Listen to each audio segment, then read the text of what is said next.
Telangana rising global summit 2025కు సర్వం సిద్ధమైంది. Bharat future city వేదికగా నేటి నుంచి 2 రోజుల పాటు సమ్మిట్ జరగనుంది. ఇందుకోసం ప్రభుత్వం అన్ని ఏర్పాట్లు చేసింది. దేశ విదేశాల నుంచి వచ్చే పారిశ్రామికవేత్తలు, ఆర్థిక నిపుణులు, నోబెల్ గ్రహీతలకు ఆతిథ్యం ఇచ్చేందుకు హైదరాబాద్ ముస్తాబైంది.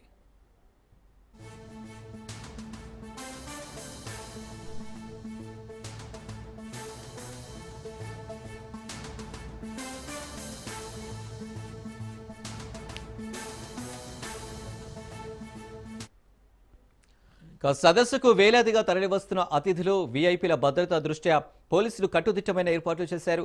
6,000 మంది పోలీస్ సిబ్బందితో భారీ భద్రతా ఏర్పాట్లు చేసినట్లు డీజీపీ శివధర్ రెడ్డి తెలిపారు.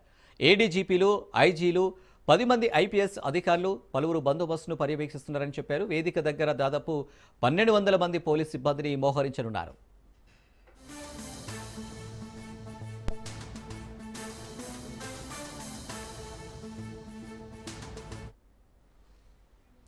Future city development authority commissioner K Shashanka ఆధ్వర్యంలో 25 ప్రభుత్వ విభాగాలు సమన్వయంతో పనిచేస్తున్నాయి. దాదాపు 2,000 మంది అతిథులు, 2,500 మంది ప్రభుత్వ అధికారులు పాల్గొనే ఈ ఈవెంట్లో ఎలాంటి అవాంఛనీయ సంఘటనలు జరగకుండా సీసీ కెమెరాల నిఘా, ట్రాఫిక్ వల్లిం చర్యలు చేపట్టినట్లు తెలిపారు.